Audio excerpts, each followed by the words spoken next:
I've made one prediction, which is that I think there's research being done at the moment on anti-gravity, and I think anti-gravity is going to be the next big thing because it will mean the end of the wheel. We no longer have vehicles on wheels.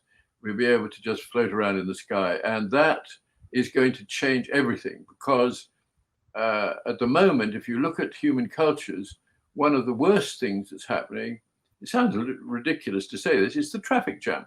The roads are becoming more and more clogged until travel, and this happened in my lifetime. When I was young, I had a little sports car and I'd go off and the roads are empty and I'd drive around. It was wonderful.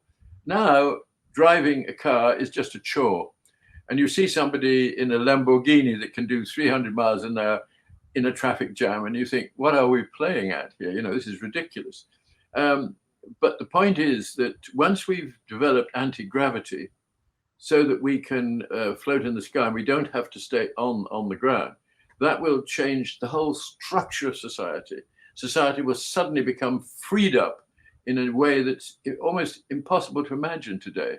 And people say, oh, well, anti-gravity is very difficult. Yes, but so is computing. I mean, that was a pretty difficult thing to solve. I mean, what goes into this little machine at the moment is amazing.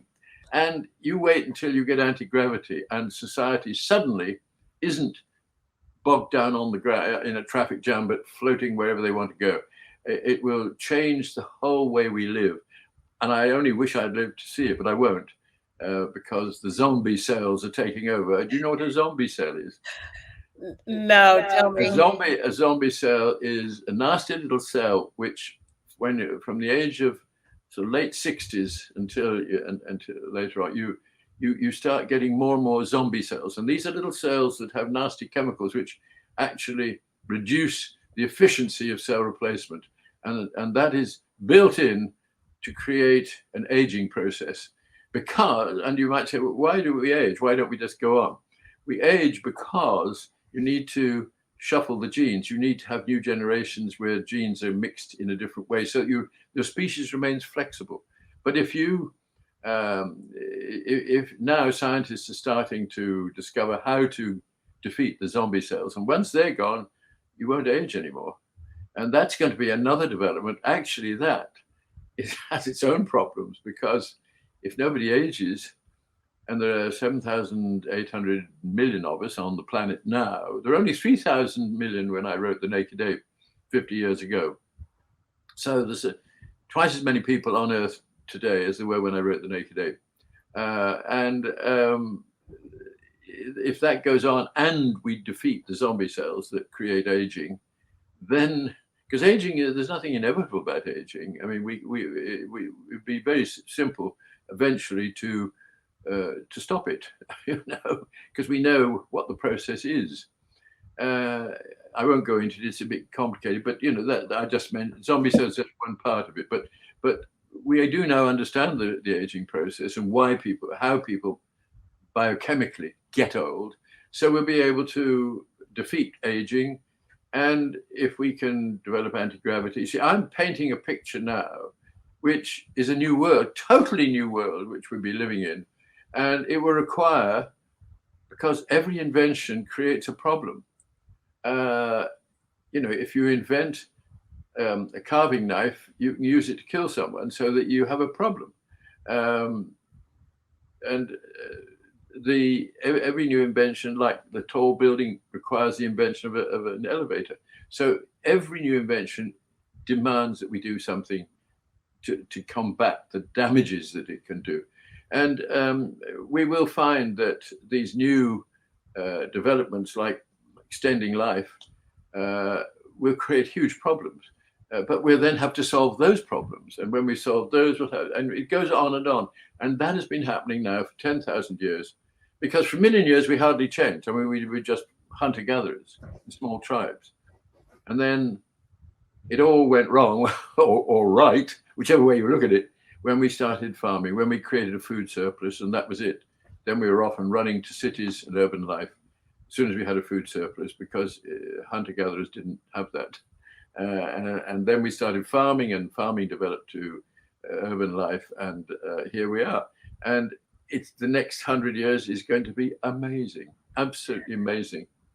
I I'm listening to you, and I mean, I what's coming to my mind is that I read a book a long, long time ago, and it was about this is sort of a hackneyed phrase now, but law of attraction, and I wanted to understand it, um, and the science behind it. Now, ride with me for a minute on this. Is that I think they're starting to prove that that you can like power of positive thinking. If you think positive, it creates a vibration that will then attract. So whatever science is behind that, but something struck me about this, that um, we always have ideas. You're content, just exactly what you're saying. You're always evolving. You can't help it. You're going to keep growing. And it started all the way back to the oceans, where a little fishy was looking up. They're all swimming around fine, and then one of them looks up and says, "What's up there?" And then he plunges himself out, and it was obviously miserable for him or her.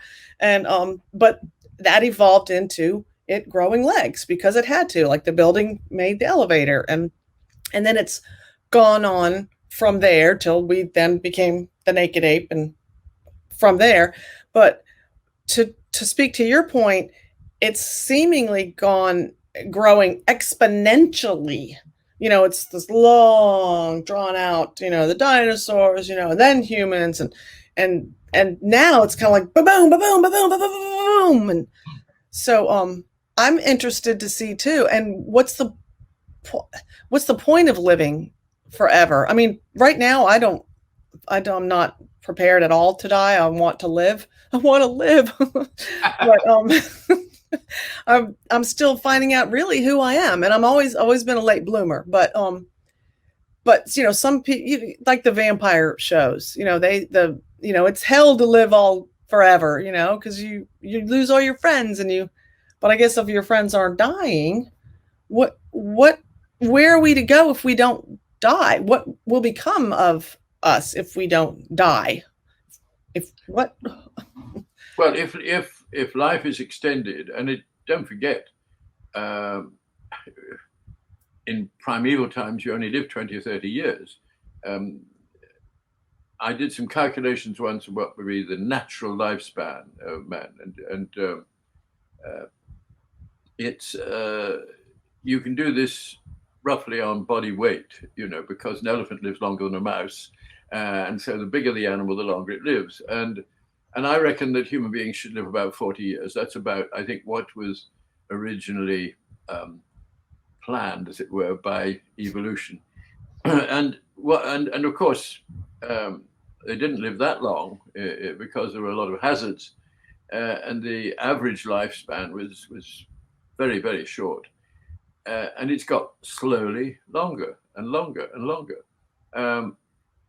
And it will continue to do that, and that will create a new crowding problem, because the Earth is already overcrowded, and as we are now becoming more aware, the Earth is being damaged by overcrowding, and I think probably we are going to have to consider extending to other planets. I know that's a long way off compared with the things I was talking about, but I think in the next 1,000 years, we will probably have to occupy other planets, but that is a huge jump, one that I can't even contemplate at the moment.